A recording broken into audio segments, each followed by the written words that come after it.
minutes past the hour. Welcome back to Jeff Koinange live here at Citizen Television. On the bench today, what you can only call a veteran politician. He's been in politics for the last half-century. James Orengo is now governor of Siaya County 001. He was once a firebrand politician. Now, as critics say, he's gone pretty silent. Has he? That's the question. I want people to know more about James Orengo. And we're going to get to modern politics real quick. But first, Governor, you have been in the struggle for the longest time. Today, you are at DCI headquarters, still part of the struggle. When is this struggle going to end? It is never going to stop. In every democracy, you must have eternal vigilance because governments misbehave. If you do not constantly put it to check and accountability, you can get back easily to where you started from. So it is necessary to be constantly, working to expand the democratic space.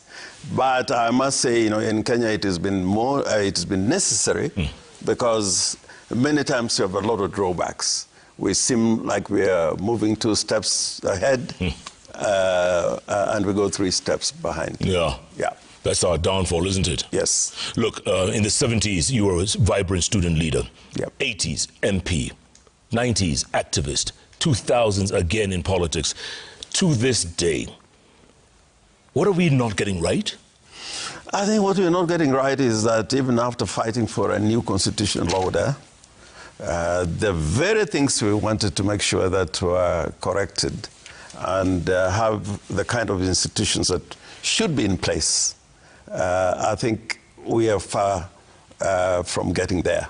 One of the things that concerns me most is that during the conversations about a new constitution was to end the imperial presidency.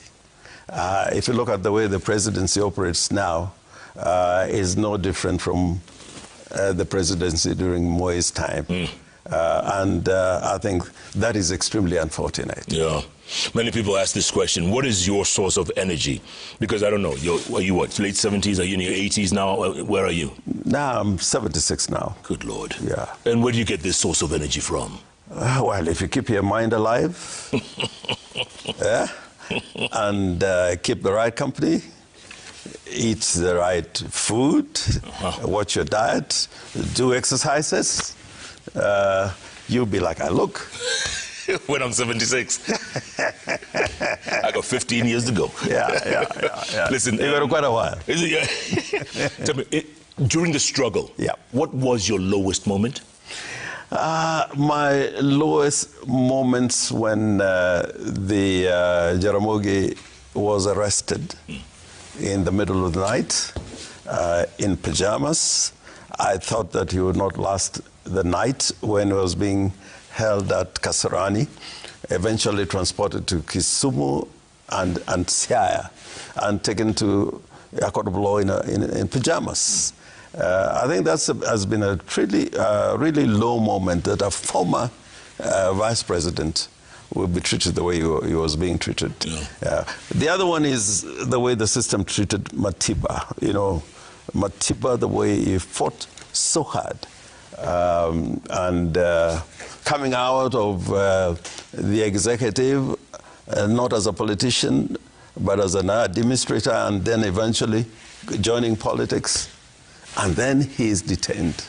And thereafter, his life was never the same. If you look at Matiba, when he came out of prison, and his days thereafter, it was terrible. It was terrible watching him. Those were tough times, huh? Very tough, very tough. People of today don't understand how tough it was. Okay, what about, that was the lowest moment. What's the highest moment? The highest moment, 2 actually. 1, at Uhuru Park, when President Kibaki promulgated the new constitution. Yeah, I remember that day. Yeah, that day, it was a joyous day. Rainy, but you would think that a new Kenya was born, a new republic. The second one was the morning when Raila came to my hotel room, where we, together with other lawyers in that hotel, were preparing to go to court for the judgment of the election petition in 2017. Yeah. He had misgivings. He kept on telling me, should I really come to court? And I told him, go and wear your best suit. My instincts are that, we got this done. And he went to his house, came back, and we went to court. And we won. And it was nullified? And? The election was nullified? It was nullified, yes. Big win for you guys? Big win. But then you all decided not to run for a second term? Yes, because it's going to be a disaster. We thought that, the rules were changed or were going to be changed, and that, Raila would, after that victory, the results were going to be interfered with, rigged, and that it was better to stick out of the elections. Yeah. Did you think you had won? The elections? Yeah. We won. And the figures show. In fact, one of the things that made it very easy for us to win that election was the introduction of technology in the elections.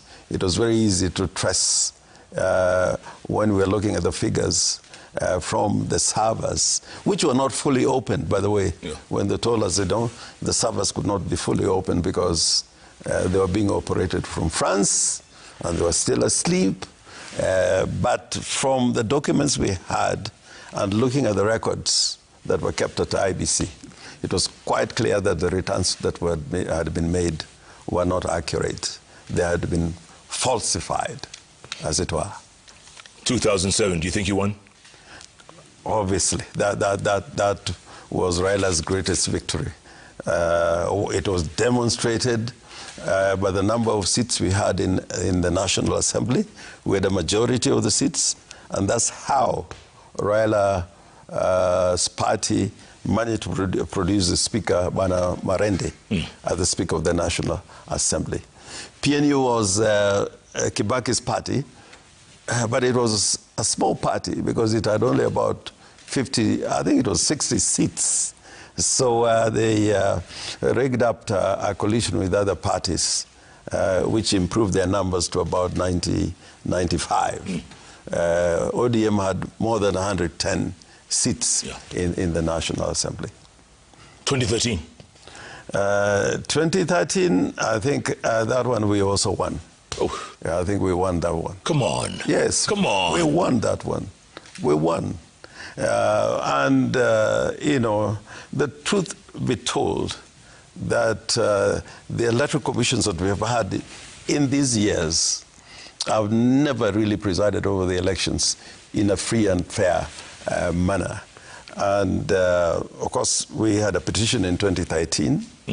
And why that election petition did not succeed partly is that we were not allowed a full inspection of the election documents and returns, which were brought to the KICC, and our people were not allowed to go through the returns, the documents, the forms, and we were not then able to present fully the evidence that should have made it quite clear that Raila won. And with all these losses continuous, 07, 13, 17, do you still have faith in the electoral system? I don't have faith as yet in the electoral system, but I have faith in the electoral law. One of the things that can make us have an accurate return of elections is technology. The Constitution of Kenya wants us to have transparency, accuracy, and proper counting of ballot papers. That can only happen in a system where technology plays a major role. And a country called Brazil, big country, when they hold elections, by the end of the day, by about 6, 7 in the evening, they're able to announce the results of the elections. It's a paperless election, and votes are counted as you vote. There may be fights over the results of the elections, but it's never on the voting and the counting. It could be violence, bribery, but never really on the electoral process. So I think if technology was allowed to play its role, as spelled out in the law, we can have free and fair elections. For example, the technology to be used in any election must be inspected and verified by political parties before the elections. And even during the elections, they should have access to that technology. And then after the elections, they should also be able to inspect and audit the technology that had been used. Yeah. That has never really happened. And it's because the Electoral Commission has never really been prepared to have a truly fair, free and fair election. Yeah. Let's go back a bit in history. Then Attorney General Charles Njonjo coined the phrase, the 6 bearded sisters. 7. There were 7? Yes. 6 men and 1 woman? Precisely. Okay, name them. Shalagat Mutai. Yes. Koigo Amwere. Yes. Abuya Abuya. Abuya, yeah. Chibule Wasuma. James Orengo. Yes. And Mashengu Amuchov. Mashengu Amuchov. You remembered. Why did he call you guys that? They thought we operated like the 7. There were oil companies, a cartel of oil companies, yeah. And the way they used to operate, it was very difficult to determine how they were operating. And Njonjo tries so many times to break us, and instead of calling us, the 6 and 1 sister brothers. I mean, the 6 were bearded, but the sister was not bearded. But he's coined the phrase. Yeah. And it lasted. It did? Quite a while. Did you guys, 7 bearded sisters, did you achieve your ideals then? I think we did. First of all, we made Parliament what it should be. If you came to Parliament and you hired a Koigo Wamwere or Mwachengu Machofi, yeah. Most of the time speaking in Swahili, we made a big difference. We were there all the time. And the good thing was about the speaker, particularly Speaker Mate. Yeah. He gave everybody a voice. Although we didn't have numbers, but in terms of the quality of the debate and our contribution, we were unbeaten. And also, most of the time, we were not intimidated. Those days we used to have those Kanu parliamentary groups with Moi there. We would not be allowed to speak in those meetings. You couldn't speak? We couldn't speak. You put up your hand, you say, unataka kusema nini sasa? But we would be bashed in those meetings, that we don't want to hear what you are saying. You must stop it. You're bringing disorder in the nation. But as soon as we went back to Parliament, we did exactly. How do you compare that Parliament then to Parliament today? The debates were a bit more orderly, a lot of decorum. And we are coming at a time when we had a very rich history. People like Mboya, who were great debaters. Kibaki was with us. Very good. You may disagree with Kibaki, but whenever he had the floor, not only what he was saying, but the language, the rhetoric was very attractive, even poetic. And I think that is lacking now. Lacking. Yeah. How old were you when you first became MP for Ugenya? 27. What? 27. 27? Yes. You still get inspiration at 76? A lot of inspiration. I think our business is still not done. Yeah. There's a famous picture. We're going to put it up right now. Yes. In Kamkunji. Yes. I think the year was 1990. Yes. Look at that. In the back of a pickup. Yep. There's Martin Shikuku there in the front. Yes. There's yourself. Who are the other folks? Yeah, there was Masinda Muliro. I think he was somewhere. You see those two fingers? 2 fingers, behind my head there. Yes. That is Muliro. Then there was Gachoka. Gachoka was representing Matiba because Matiba was away in London. Yeah. The people who could not turn up was Bamaris and Ndenge. But this guy you see in front with a T-shirt, he had something to do with the pickup. You know, it's Paul Mwite actually who got this pickup. To get transport to use on that day was very difficult. Right. It's Paul Mwite who got this pickup. Describe that day for us. Yes. Describe it for us. It was an old pickup, you know. You can see even the way it looks. Yeah. Here, if you can see from the houses, we just passed Kaloleni. We are somewhere near Hamza. Around this place, actually, we were shot at several times. And in fact, the petrol tank started leaking. But we didn't end the day nicely.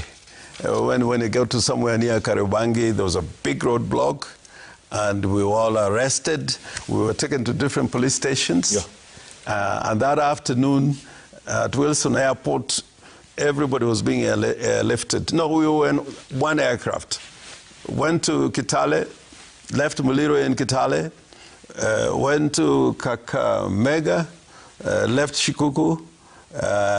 Were they bundled out of the plane, or just being removed from the plane? Yeah. I mean, we were the same plane, but we were being taken to different destinations. Me, I was taken to Kisumu, and then driven to Maseno police station, where I slept the night. I spent the night. And then what happened after that? Then that was on a Saturday. And you know, the demonstrations were still going on throughout the day. There was coverage by BBC. So I was at the police station. You know, the policemen were saying, nyinyi mulijaribu sana. Nyinyi ni wanaume. I thought they really be harsh on me. Right. But they brought me a blanket and a mattress. On Monday, I was taken to court in Siaya. I was denied bail and taken to Kodiaga prison. In Kodiaga, I met Luko Bok and Dennis Akumu. You know, people have been arrested all over, you know, not just the people who went to Kamkunji like us. Koigi, Gitobu was arrested. Mwite was arrested. Lots of us were arrested. But the good thing, I think they thought they were being smart. But the good thing, we were taken to our home districts. It was like spreading the message. So every place we were taken, like for example, I was taken to Siaya. When I was being driven to court in the morning, the whole town was out and showing support. Of course, thereafter, we had to fight against those cases in court, one by one. Where was Raila in all this? Raila was out in exile. He had left the country. Yes. Tell me something. Monica, could you put that picture back up if you don't mind? You guys are waving the two-finger salute. Yes. Right? Yes. Which either meant victory or multipartyism. Yes. Right? Yes. Two fingers. Here's the irony. 36 years later, two-finger salute means two-term. Two-term. Help me understand this. I find it difficult to do this. At that time, it was also difficult. There was some KANU chairman in Nakuru who said, if you do that, he's going to cut your two fingers. Correct. Yeah, it was called Leitich. Leitich. KANU chairman in Nakuru. But right now, to do this, I find it very difficult. It is. Yeah. The irony. Yeah. And I remember there's some place when I think in Busia, I did something like this. Yeah. And I think it's Sifuna who reminded me, you got your two fingers. How things change. How things change. Yeah. Now it is. Now it's this. Which is KANU. Exactly. That was dictatorship then. Yeah. One-man party rule. Motto. Oh, my goodness. Oh, the more things change. The more they remain the same. I'm telling you. As the French say. Yes. Yeah. What was the turning point in multipartyism? I think the turning point was when Moi was forced to announce at Kasarani. Section 2A. Yeah, Section 2A, that we must amend Section 2A. You know, the people around him were saying, no, it can never happen. But I think the pressure had built up internally and internationally, and it was going to be very difficult for Moi to survive. Did you know he was going to announce that day? We didn't know he was going to announce, but the signs were there. The people we were talking to in the international community were saying, you know, it's just a matter of time. And, you know, even when the elections came thereafter, in 1992, at the end of 1992, December, if you look at the votes Moi and Kanu got, he was a minority president, which meant the country had really turned against him and Kanu. The tragedy was that when Section 2A was, you know, amended, then all of us went into different political parties. Yes. Yeah. Ford Kenya, out of Ford there was Ford Kenya, Ford Asili, Ford People. So it was a whole mess. It's almost like Pandora had been lifted out of the box. Precisely.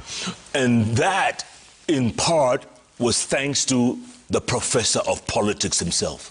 No, I think it was not just the professor. It was not about really the professor.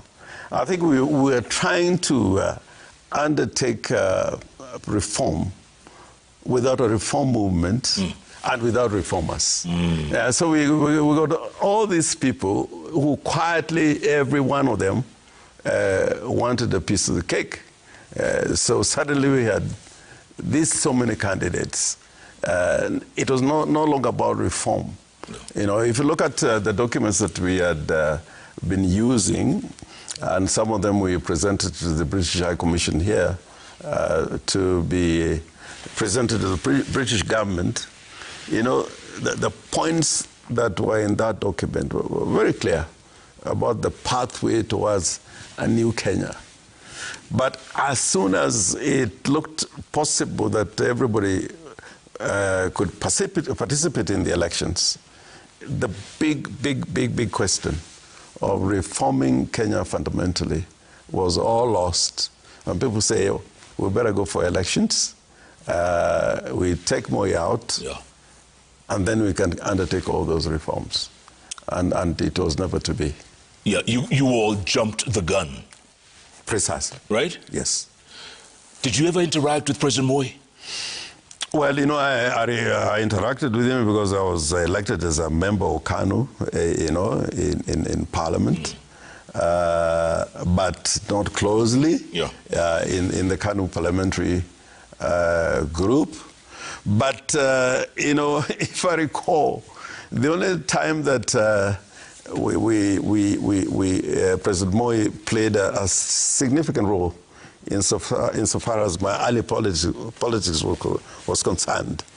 As a student leader, you know, we had many demands, demonstrations, putting the government to account. We were being arrested and prosecuted. We tried to get a listening ear from many of the politicians at that time. The only person who gave us a hearing was President Moi, and at that time he was vice president. But in the Kenyatta system, he was quite a bit of a lame, dark vice president. He was a nobody. He was nobody. Yeah. Fast forward, 2002, Moi is ineligible to run again. Yes. KANU is on the verge of defeat. Yes. This is a historic moment. James Orengo is not even a part of it, of that history, because you had declared, or you were running for president. Yeah. You know, it was a protest because, you know, it's something I'm preaching up to now, that, you know, the opposition was getting together, but not on account of any principles. It was people getting together and saying, if we win, you're going to be president, you're going to be vice president, you're going to be prime minister. As soon as the election was over, trouble started. Because Raila Odinga was supposed to be prime minister, according to the agreement that they signed. There was a body called the Summit, and the Summit was not presided over by Kibaki. It was presided over by Moody Awori. When Moody wanted to convene the Summit after that election, he was told, things have changed. There's now a head of state. And forget about all those promises that were made. You now must work within the context of the new reality that there is an elected president and you are ministers in his government. This is something that I foresaw and said, let's get it right before we run into this election. Yeah, you got 24,000 votes. Yes. You think that was your biggest political blunder at the time? No, it was not a blunder. And in fact, I didn't really campaign around the country. But what we did was, to advocate some issues that we thought were important with people like Apollo Njonjo. And I think if you look at what happened subsequently, all the issues that we had raised led to the fall of the NAC government. Yeah, because everybody, kind of walked out. Tell me something, when Jaramogi died, you supported Kijana wa Malwa over Raila Odinga. There was a fallout between you and Raila. It was really a fallout. I think that is a misnomer. What happened was that Wamalwa was Jaramogi's deputy. And everybody in the party actually said, he should be the chairman now, the leader of the party. Then the question was who becomes the deputy. We had a contest with Raila, a democratic contest, which I won. And, I don't regret it. And between us, it was never really an issue. But what then happened subsequently is that Raila moved out of Fort Kenya, and I also subsequently moved out of Fort Kenya. Yeah, but in 2007 again, we worked together. Came back together. Yeah. But before that, okay, you say there was no fallout, but you were at loggerheads. You didn't get along very well with Raila. No, we got along. We got along. Look at the literature Raila has written, and find out what he talks about me as a person in our political life. In some of the speeches that he made before he died, he said, politically I was considered as one of Jaramogi's sons. I was a brother to Raila, just like he was a brother to me. Yeah, but there are times when we saw issues a little bit differently, including, the BBI. Yeah. There were some issues in BBI that we didn't quite agree, but we discussed them. And, Raila had his way, but I still supported him, but I warned him about the dangers. When we went to court, we lost because of the issues that we had raised that, BBI had some provisions which went against the Constitution. So you weren't afraid to stand up to him? Never, never, never. I mean, I was not afraid to stand up to Jaramogi. I mean, his father was a much senior politician. Yeah. Like, I remember one time when Jaramogi was in Kisumu, Moi was also in Kisumu. They had wanted me to join them in Kisumu. I refused to go. And when he came back in the same flight with Moi, we had a big quarrel because I told him, you are the alternative government. How could you travel with Moi in the same plane? Because in case there was an accident, both sides of government would be crushed. And eventually he agreed that I was correct. You also differed with Raila over the Kilifi draft constitution. The Clifford draft. Yes. Yes. You differed with him then? Yes, I differed with him. Did you differ with him on the broad-based government? The broad-based government, we didn't differ, because when it arose, he came from Dubai, he called me, we had a meeting before he invited me to attend a meeting of the Central Committee of the party, and he said he had a difficult situation he had found himself in. He wanted to explain it to me, and I understood the point that he was trying to make, which was some of our people had been approached by President Ruto, and these guys had agreed to be recruited into his government. Raila had actually even urged Ruto not to announce those appointments until he got here, which was not to happen. But he said if they went into government without the goodwill of the party, it will bring problems and division within the party. So he said, okay, the best way, the best solution is to say we had donated experts to government, and government should use them where they needed them, and for as long as they were needed. Yeah. Now, to show that it was not a serious arrangement, Raila was a smart politician. He never got into anything without reducing it into writing. This broad-based government, it's not textualized anywhere. There's no agreement about the formation of a broad-based government. So why would ODM agree to something like that then? No, we didn't agree. ODM was never a party to a coalition. And in broad-based government, the other elements, people were appointed like Babu or Kinyanjui.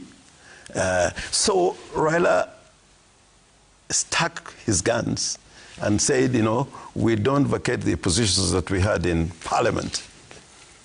You cannot be in broad-based government and at the same time lead the minority in Parliament. And he said, we were legally and constitutionally validly installed as leaders in Parliament, and we are not going to vacate that for a working arrangement which really did not have a legal basis, no legal instruments. Yeah. So the broad-based government really is much about nothing, really. Governor, I want to take a break, come back. You just recently declared yourself party leader of ODM. Yeah. You're a lawyer. This is illegal. Who says? It's illegal. You can't declare yourself. You can't say that. You are not a judge. Siaya County, number 041 Governor James Orengo is in the house. I'm telling you, there's a lot of history on this bench today. 50 years, half a century of history, still going strong. So much to talk about. Keep tweeting at Koinange Jeff, at Citizen TV Kenya, the hashtag JKLive. JKLive takes a break. We'll be back. Do not even think of touching that dial. Back in a moment.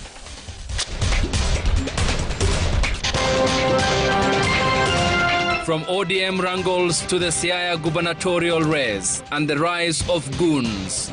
Tonight on JKL, we host Siaya County Governor James Orengo.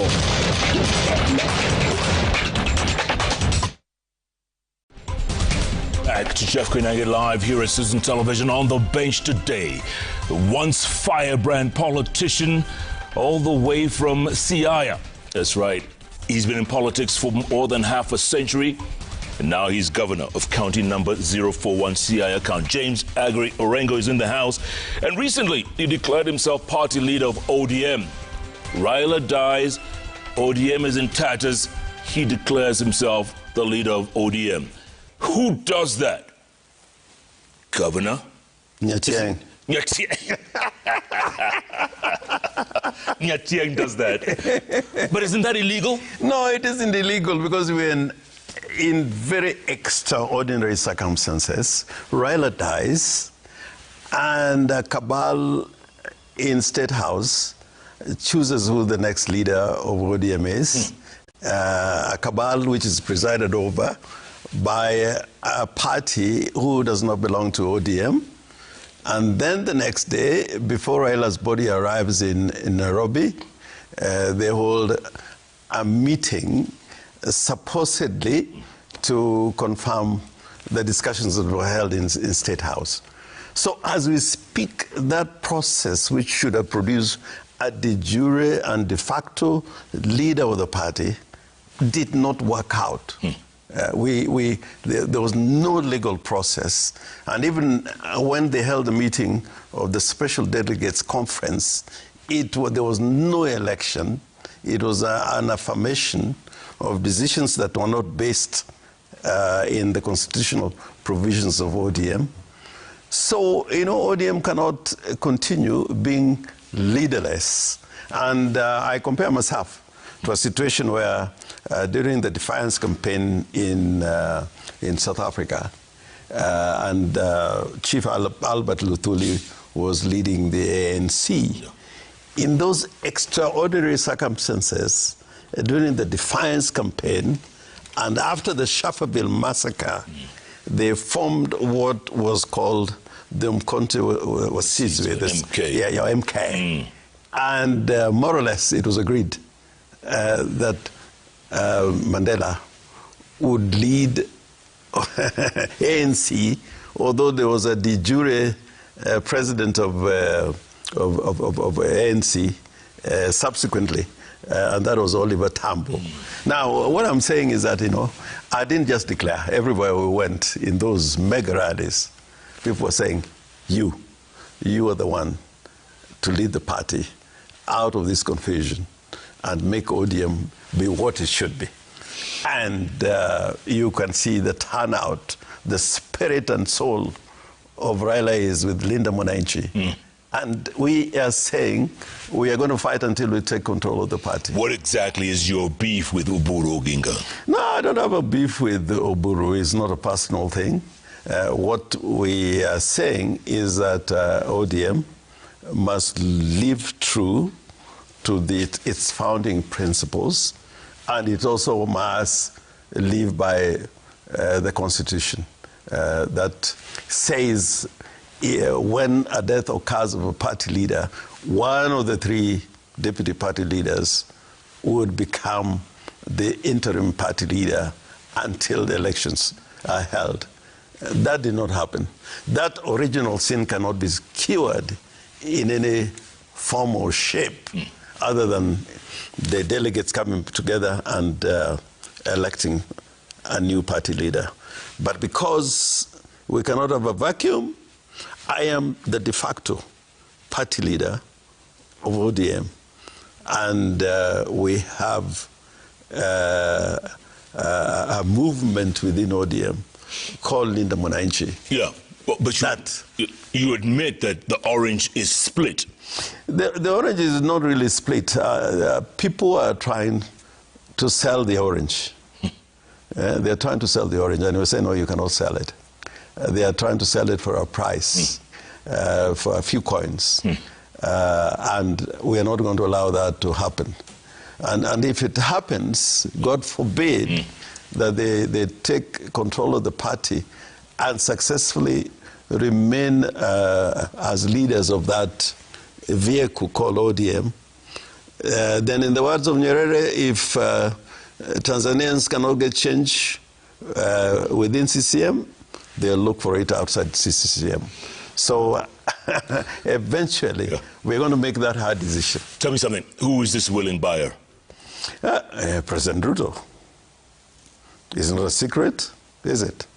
That's how ODM can hold its meetings in State House.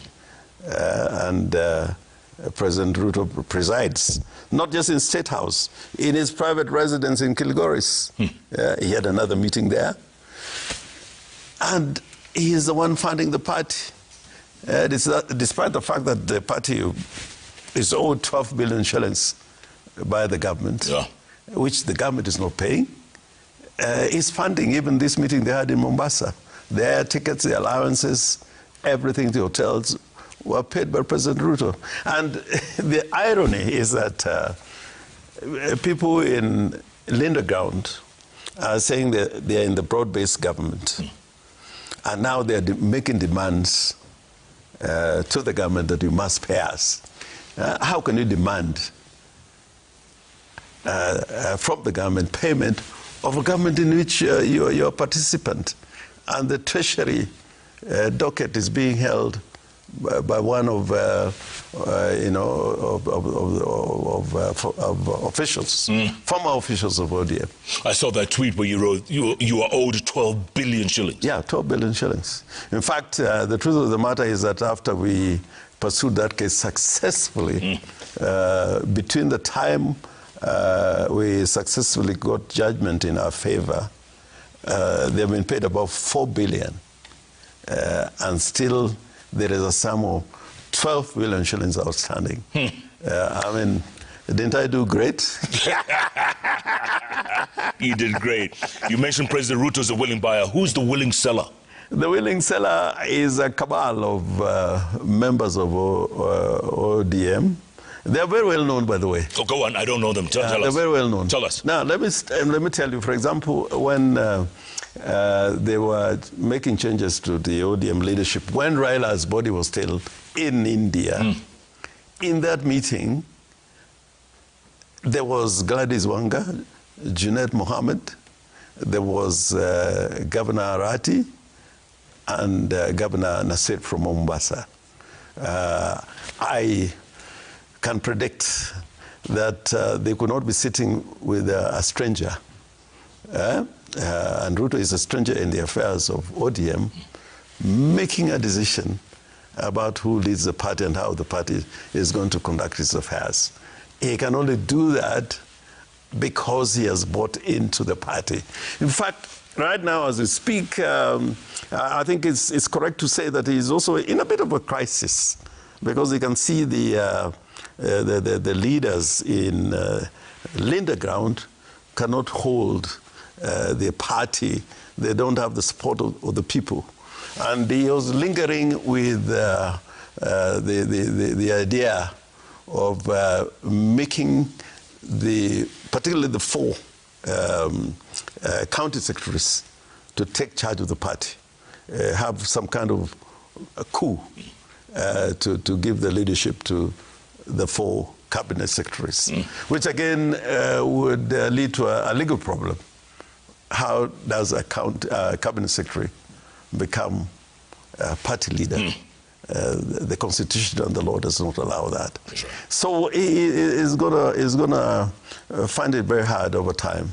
Here's another irony. To control. 1992. Yes. Ford is powerful, strong, united. Yes. Moi managed to split it down the middle. Yes. Became Ford Kenya Ford Asili. Yes. Look at now. ODM split right down the middle.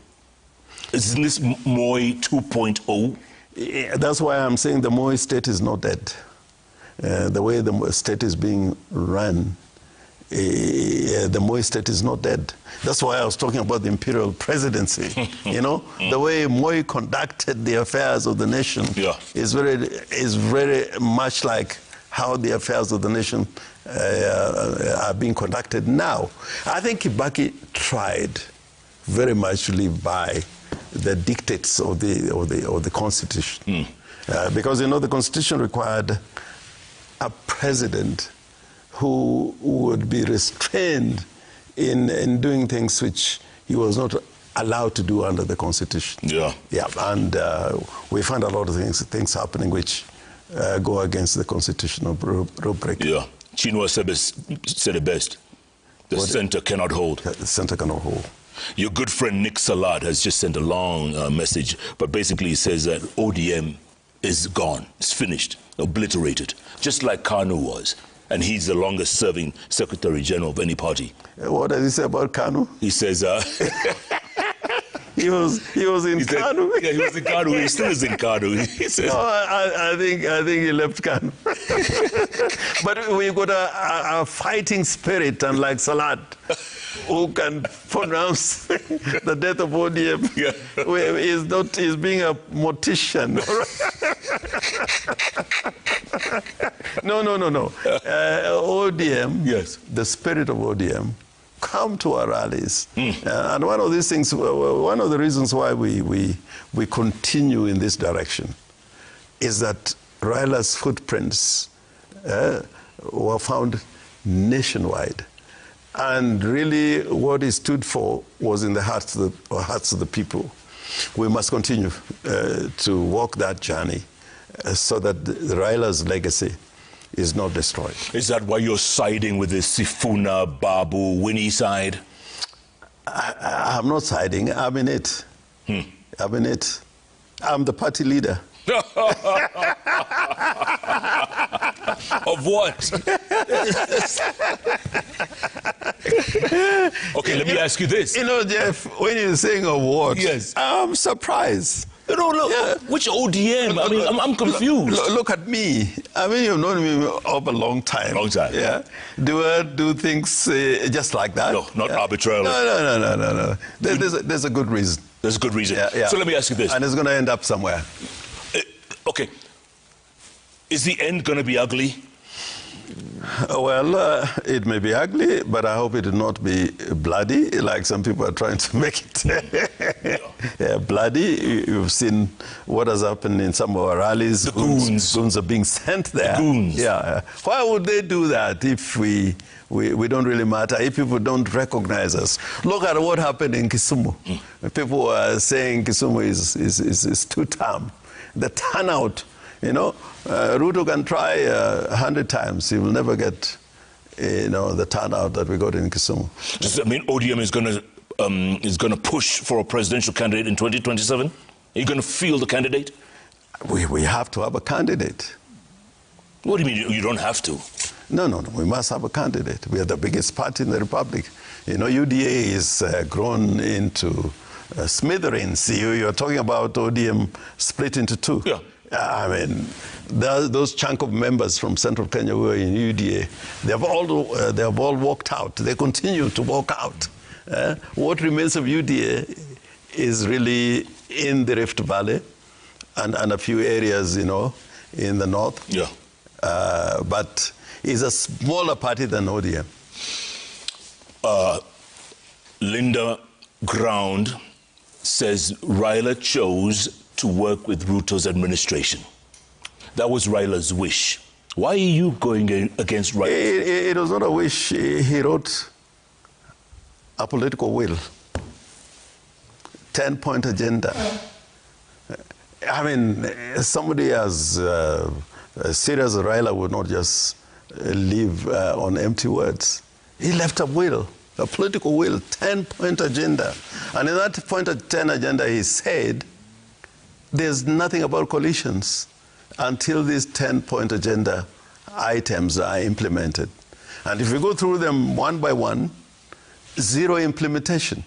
I think that the Linda Ground group are a big letdown to Raila Odinga, because Raila did not leave them with nothing. He left a political testament, and that political testament is the 10-point agenda. There was also the NADCO report, and when Raila realized, because of the Gen Zs and the violence at the time, that some arrangement was necessary with President Ruto to make sure that there was peace, they came up with the 10-point agenda. And the author of it was Secretary General Sifuna, supervised by Anyang' Nyong'o. And, those are serious characters. They wrote something that, in essence, talks about the trouble with Kenya. Debt, unemployment. Raila wanted all those to be addressed. Integrity of political party, abductions, violation of court orders, the gender question, which has not been addressed appropriately. And all that is in the 10-point agenda. How would you just walk into a political marriage without a basis, without any instruments? What was the broad-based government about? What are its objectives? Who runs it? As far as I know, there's only one government presided over by Ruto, and it's a UDA government with participants of political parties which are for all intents and purposes, dead. ANC, Kenya Kwanza, PAI, Speaker Kingi, those are the people who are in the UDA government by a political arrangement and an agreement which is there in writing. With ODM, there's nothing. Nothing. And I don't think the Raila was that foolish. There's something called the United Alternative Government, or United Opposition. Yes. You support them? Well, there are people who worked with, and they are raising critical questions about governance and about the way Ruto is running the country. Are you part of it? We are not part of the United Opposition. No, because we haven't seen you. We are not there. We think that the big question now is not talking about who should be candidate, should be president, should be what. We want to build a movement fast, a movement that stands for something. And out of that movement, I think we're going to be able to resolve a lot of questions ahead. Would you support them if they fielded one presidential candidate? Will they support us? Why don't you look at it that way? Yeah, I think that's a better way to look at it. But for me, that is not the question yet. I think we need to build a political movement that stands up for something. And you know, the people in Kenya are running to us because they're seeing something fresh, something new, something about a new generation also. That's why a lot of Gen Zs are supporting Linda Mwananchi. And there's a lot of ground to cover before we can begin talking about any political arrangement. I think now, right now, if we went into an agreement with any political party or political movement before this initial processes are completed, it will be a big letdown. Yeah. Is Sifuna the man of the moment right now? Well, he is a man of the moment. I would not discount that, if that's the way you want to put it. But he's a big player in Linda Mwananchi, just as much as Babu is a big player. Sosi is a big player.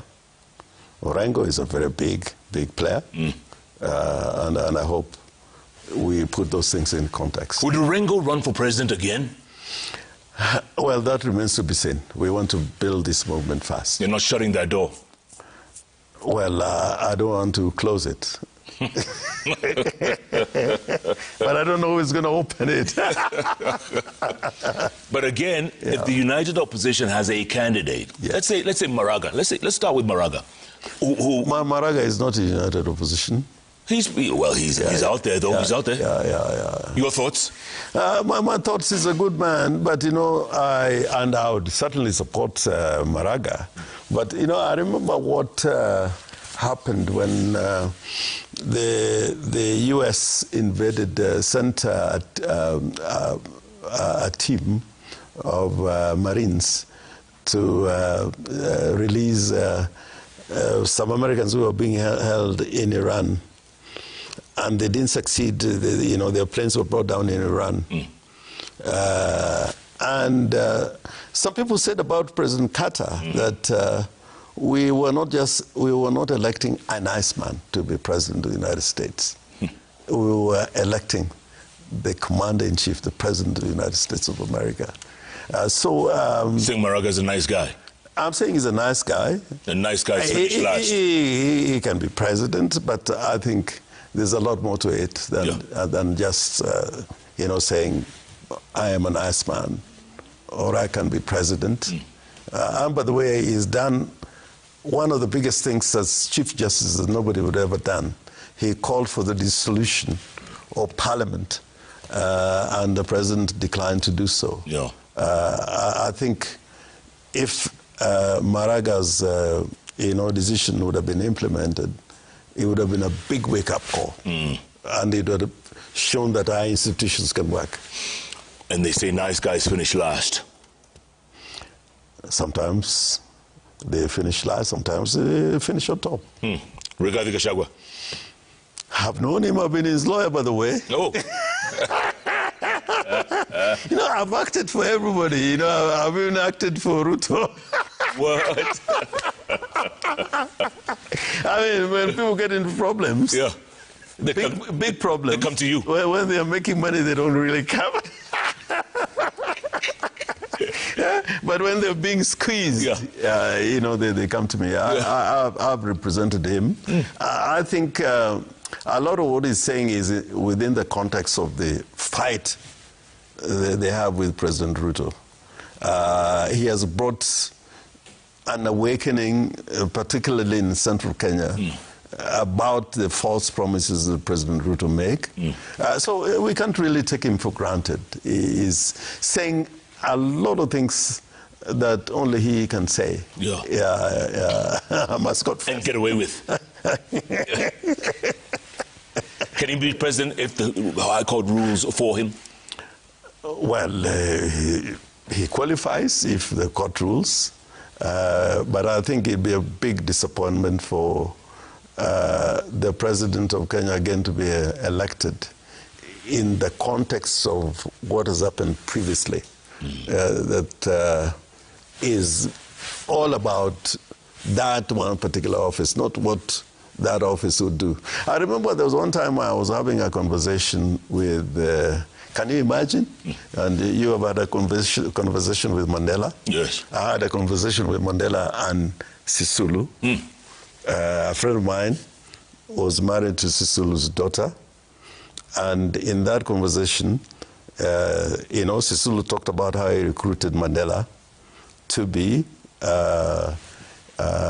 you know, in the party and become a leader in the party.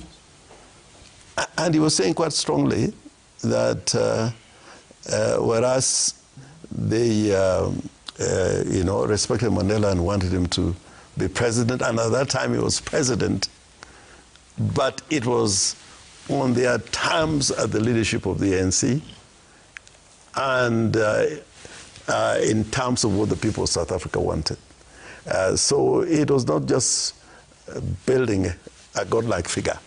It was about accountability, responsibility. And this thing was being said in front of this great man. And I thought that Sisulu was going overboard until I was told at another sitting that actually the first family in South Africa, political family, was the Sisulu family. Wow. So I think in Kenya, we should adopt a situation where if we get things right, like in the United States, look at those founders. How many of them became presidents?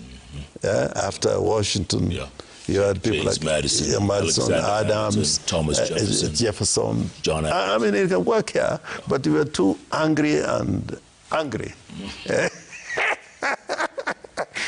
Imagine by now we would have had a Jaramogi presidency, followed by Muliro, Matiba. Maybe Kijana. And Kijana, we just messed it up. We need to have a proper program and blueprint, what this is all about.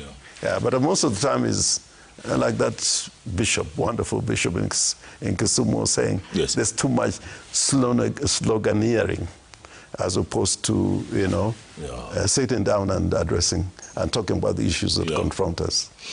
Look, Stephen Kalonzo Musyoka, always the bridesmaid, never the bride. He says this belongs to him. It's his time. And you know, I like the faith of Kalonzo. You know, 3 times supporting Raila Odinga, and the last time he was not even the running mate. He was persuaded and got convinced that Martha Karua should become the running mate. He is a man of good faith. Sometimes, you know, circumstances make it very difficult. I cannot explain why Jaramogi never became president. He only wanted to spend one night in State House. I can never imagine why Raila ever was never president, and Ruto becomes president. You know, there are some of these things which are not explicable, and therefore I want us to roll it back and talk about programs and blueprint. You know, like ANC you know, it had a people's charter, although ANC is also having a lot of problems. Yep. But they have a founding document that becomes a point of reference. If we, as opposition, we can get together and have certain articles of faith and a blueprint and approach the nation on that basis, then we can make a lot of sense to the Gen Zs. But we go to these things individually, but I hope in the fullness of time, you know, Kalonzo will get somewhere. I'm not saying necessarily that his dream will be fulfilled, because I've seen a lot of dreams which were not fulfilled before. Yeah. Don't forget, ANC is a 100-year-old party. ODM, 20 years. Yes. Yeah, and at 20, look at what we are doing. It's crazy. Yeah. It's crazy. It's deplorable. Yeah, deplorable. And you know, one of the things that makes ANC the party it is, it can recall its leadership. Yeah. It can recall its leadership. Yeah. They did that to Zuma. They did that to Zuma. They did it in Mbeki. With Mbeki as well, correct? Yeah. They didn't have to go through an election. They didn't have to go through a vote of no confidence in Parliament. Yeah. They just recalled them. That's a strong party. But we're in a party. Orengo says I'm the de facto leader. Yes. And it causes a lot of rifts. Yes. Yeah. We should have been a monarchy. Where kings and maybe a benevolent presidency. I think they don't make sense. They sound good, but they don't make sense. Is ODM salvageable? I think it's salvageable because, you know, it has got footprints and networks nationally. It's a national party. And if you're not very careful, it will be transformed into a small regional party around the lake, if you're not very careful. But I think the faithful in ODM are still there, and they don't want their party to die. Yeah. And that's one of the greatest things Raila did. After Jaramogi contested the elections in 1992, yep, he ended up with members generally from the Lake region, a few from Kisii, one or two from Luhya, and one or two from the coast, and Kiraitu. From Meru. So big ban, but the party was leading was a small regional party. Raila transformed that, and it was a party which had the majority in Western, the majority in the coast, the majority in the cities. It's not a party to play around with. It's a party that must be maintained and structured in the manner that it would last the ages, if I may put it that way. Are you the man who's going to be the glue to keep this party going? Otherwise, you know, it's all but dead. We hope so, and we've got people in the party who can, you know, revive the party. We've got these young people in the party, the Babu Owinos, the Sifunas, the Ososis, and I can tell you right now, the majority of the county coordinators who are the chair of parties in counties, there are 47. 30 of them are in Linda Mwananchi. 30. And that shows, you know, really the faith and spirit of the party is with Linda Mwananchi. Yeah. The elected members, they're just being transactional and looking for opportunities in the Ruto government. But the essence of the party, and I think Winnie Odinga put it very well, that this party was not founded in boardrooms. It was founded in the streets with protests and fighting for people's rights. And that is where ODM must go back to, the roots of defending the people. It's a party of the people, for the people. Yeah. Governor, we've got plenty of feedback coming in thick and fast from all over the place. Are you back here? Yes, plenty. Njero Kadhangu, former Runyanya's MP, also in the trenches with the senior council here. For record, this day Orengo and company were in Kamukunji. It was 16th November 1991.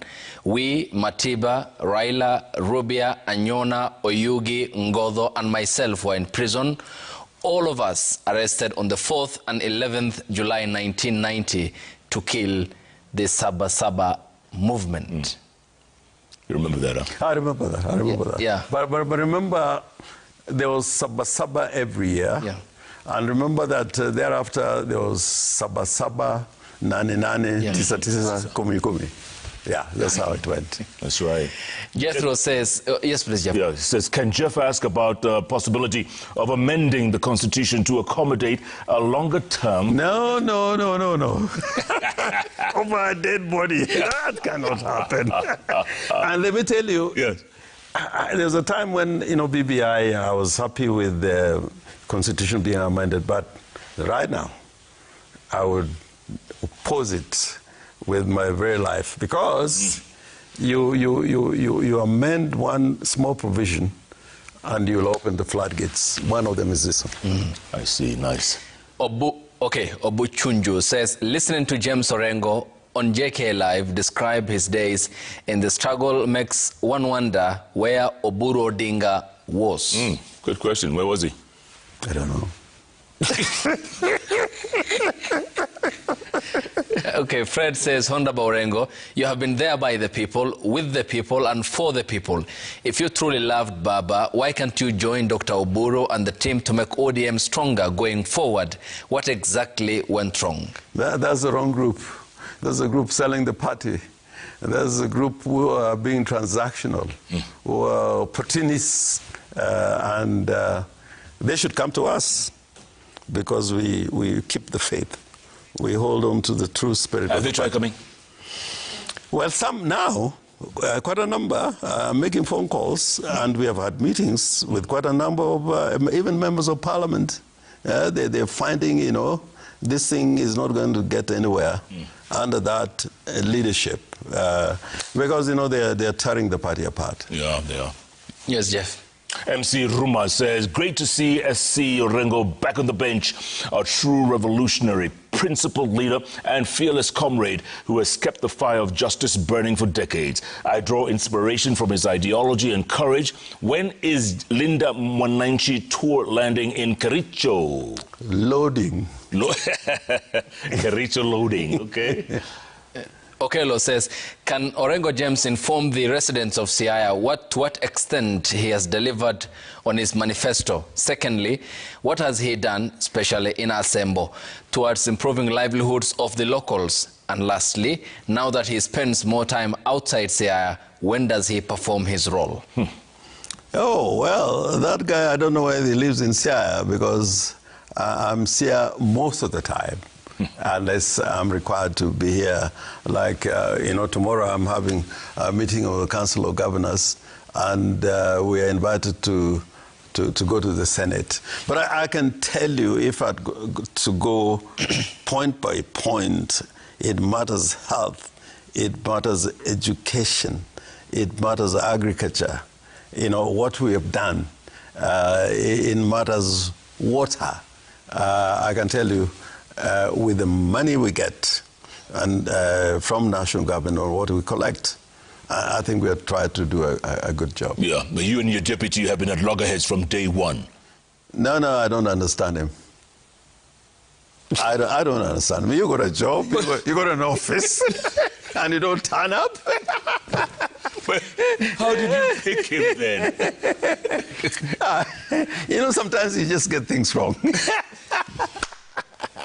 It's inexplicable. Are you running for re-election next year? Ready for election for what? Governor. For which county? No, I'm ready for election anytime. Yes. But I normally take a little time to pronounce myself on that question. Every time my people have to wait a little longer. But I think there's a big job to be done nationally for the country. So the two must move in tandem. Are you the man for that job? I'm not saying that I'm one for that job, but I'm saying there's a big job. Yes, Jeff. Caleb Kenya says, is there a possibility of a reconciliation between the two conflicting factions of ODM? Is the party indeed as dead as a dodo? The other party should return Ruto's money.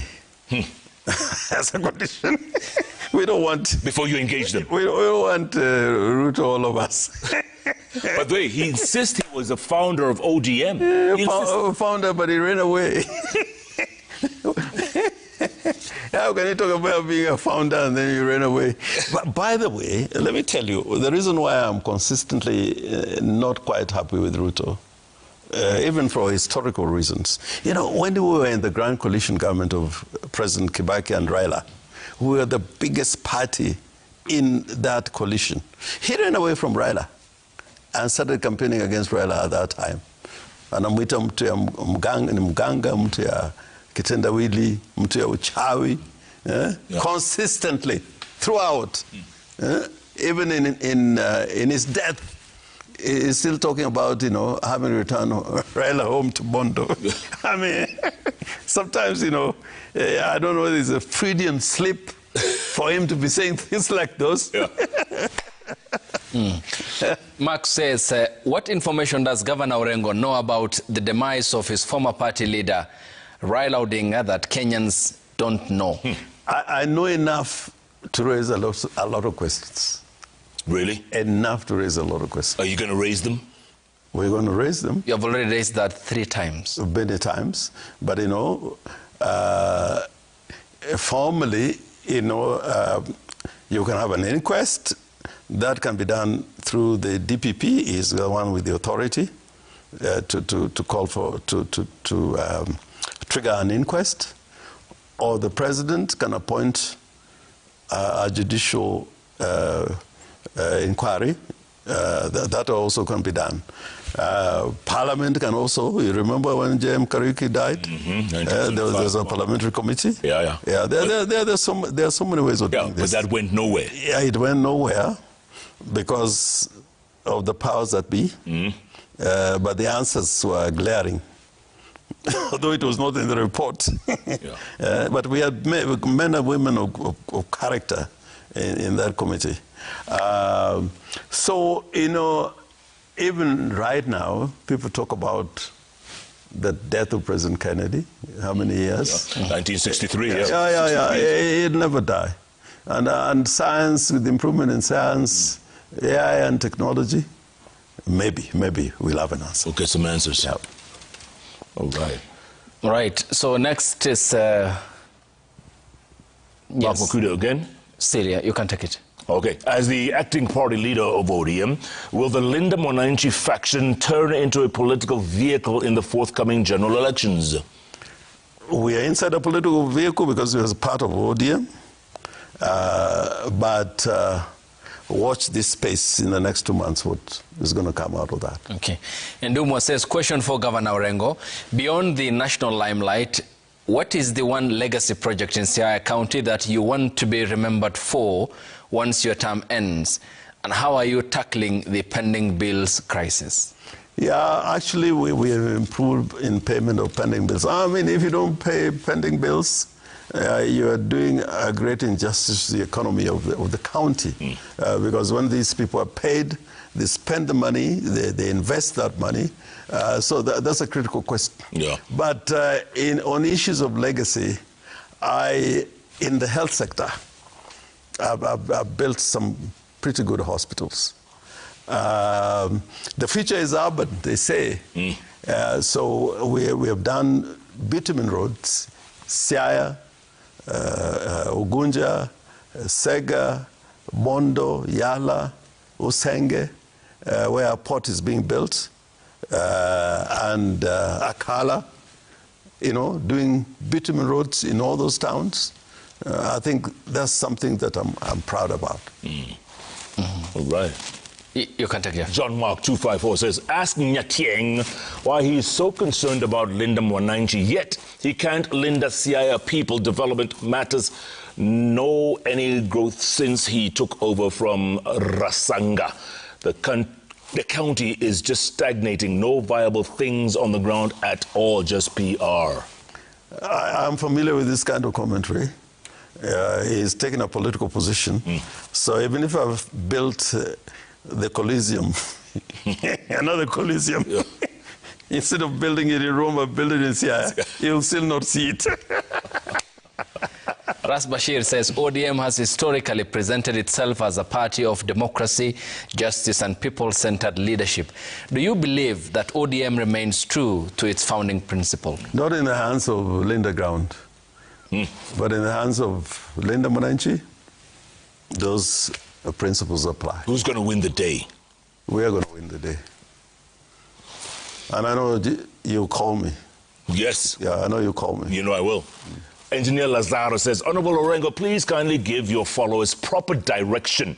Are you really doing secret preparations for the highest office of the land, or you're just part of the united opposition wider scheme to deny Ruto a second chance? I think the objective of just denying Ruto a chance is not good enough. Because thereafter, what do you fall into? I think these transitions can be very difficult if they're not planned. And in my mind, that's why I said, and I continue to say, before we talk about individual positions, and we're going to end up with a presidential candidate in Linda Manani, we must build Linda Manani and ODM as a political movement which stands for something. I want a party in which if the leader of that party is going the wrong direction, he can be recalled by the party. Because it's a party for the people, by the people. And I think we're going to get there. Okay. Sir Nixon says, ask James Orengo, you have meticulously groomed very seasoned and vibrant young politicians who are now doing a great job, the likes of Honorable Sifuna. When then do you intend to retire from active politics and let them take over? Retire? Retire when we still have a big job to do. It will come in the fullness of time, but I think we still have some time. You're saying your work is not yet done? Yeah, work is not yet done. Right. Angel Mbuthia says, I salute you, Governor. You are a great friend to Jacom. If you had two Orengos, Jacom would have been a 5-term president. When are you bringing Linda Manani to Kiambu? Tunawasubiri kwa mpingo. Juu hiyo nayo itakuwa ingine mwecheche. Oh, loading. Loading.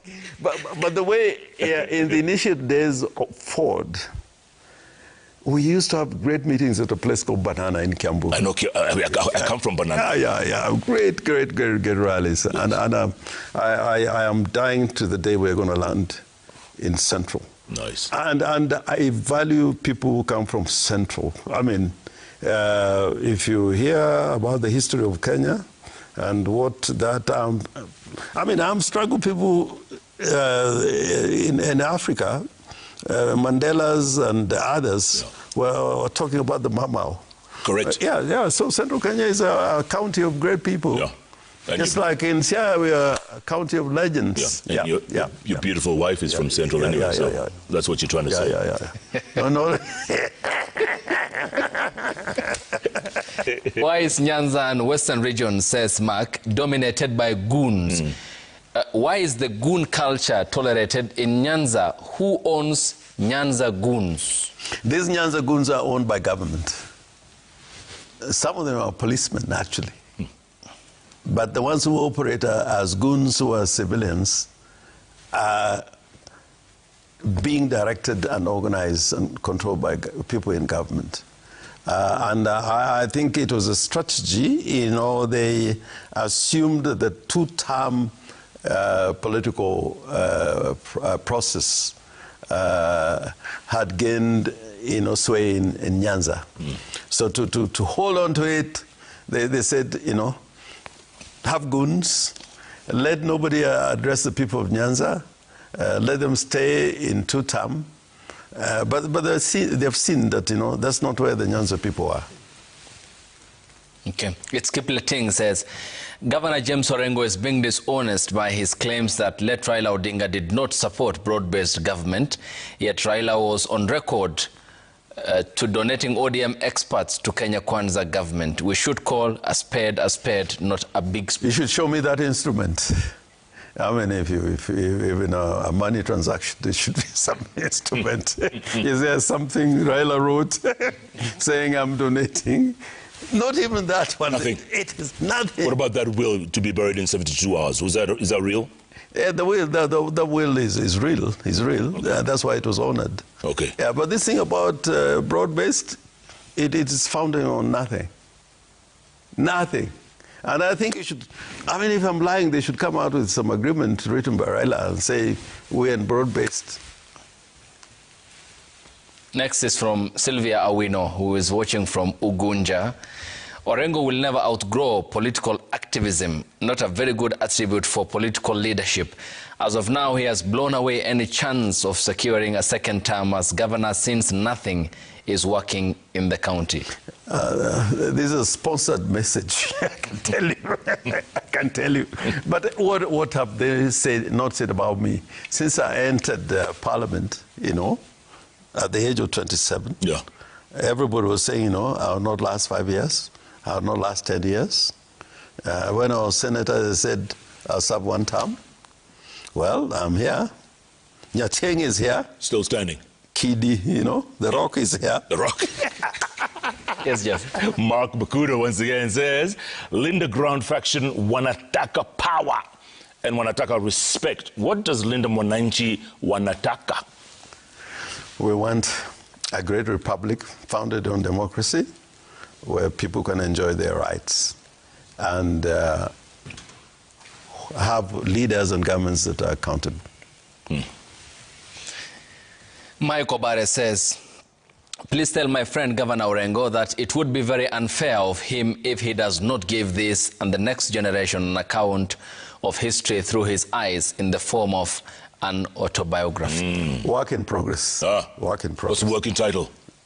That I don't have a title for it, but it's work in progress. All right. We will wait for it. Yes, Jeff. Okello Mwalimu says, on one side, Orengo James claims to be PL of the ODM party leader, right? While on the other, he claims that the party has been swallowed by UDA. Which one should we believe? Secondly, remind him that he has never directly backed a winning presidential candidate in an election. And then he goes on to say, how convinced is he that his preferred candidate will win in next year's election? Lastly, is his opposition to the two-term agenda a diversionary tactic from his highly publicized poor service delivery in Siaya? Well, I can understand where this message is coming from. Too many things he's saying, but I can tell him Siaya is in safe hands. And secondly, I am not causing a detraction. The two-term agenda cannot work, and the people in Nyanza do not support two-term. Okay, Njeru again, this was one that we had earlier. Yeah. Miriam says from Mombasa County, since Governor Orengo has been in power for a long time, he fits the profile of the old guard Gen Z want to remove from leadership. What's his take? Well, if that is my characterization, then it means that you know, I'm not a reformist. I've not stood for the principles that I have stood for over the years. But since I believe I support democracy and human rights, I'm in the right place. G. Bobby Y4 says, ask Governor Orengo, does he know Okech Salah? And if yes, who is he to Raila? I've run into him in India, I've run into him here in Kenya, but I don't know. I don't know who he was to Raila. All right. John Philip from Bondo says, can Orengo rate President William Ruto's term so far on a scale of 1 to 10, with all the construction taking place, be it affordable housing projects, including in Alego Songa in Siaya, also the Mau Summit Road dueling, which will ease travel to Nyanza region? Surely he can get a point. He can get a point. Yeah. No more. What's that? No, look at affordable housing. It has raised people's pay slips. I think what Uhuru came out with made a lot more sense. You know, build it on tax revenue, but don't raid people's pay slips. Yeah. And I think that's the downsides of a lot of things that Ruto is doing. Scale of 1 to 10. 4 out of 10. 4 out of 10. All right, fair enough. Governor, we have a couple more minutes left, and we want you to get some final thoughts going forward. What do you tell Kenyans going forward? I want to tell Kenyans, you know, the struggle continues, and for me, we want a change of government. We don't want the UDA government to be in power in 2027. It's part of our historical duty to make that happen. And we're going to go around the country seeking support. And I'm calling upon Kenyans to support us as Linda Mwananchi, together with other Kenyans, to get Kenyans to realize the free promises of freedom and progress in our lifetime. You've ran for president once upon a time. Would you want to do it again? Would you be up to the task if they picked you, if your party picked you as that candidate? Do you see a President James Orengo? I find it difficult to answer that question. Why? At this time. Why? Because as I told you, it's not about these positions. It's about the programs that we are going to put in place. If you have a proper program and a good constitution like the one we have, anybody can be president, including you. I'm glad you laughed.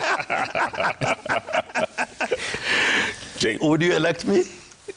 In a minute. Oh. In a minute. Then I'm going to think about it.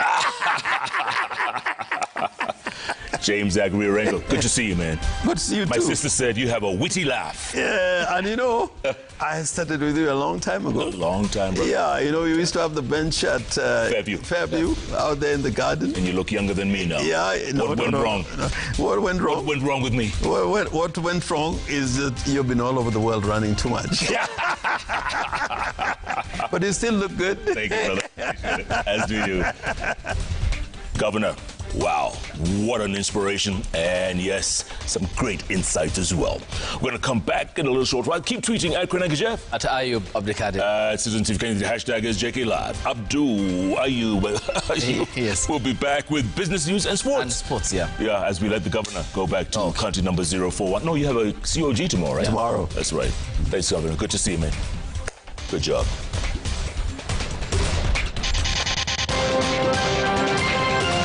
Coming up in business, public sector wages in nearly all categories continue to decline for the last 5 years consecutively. 2026 economic survey shows.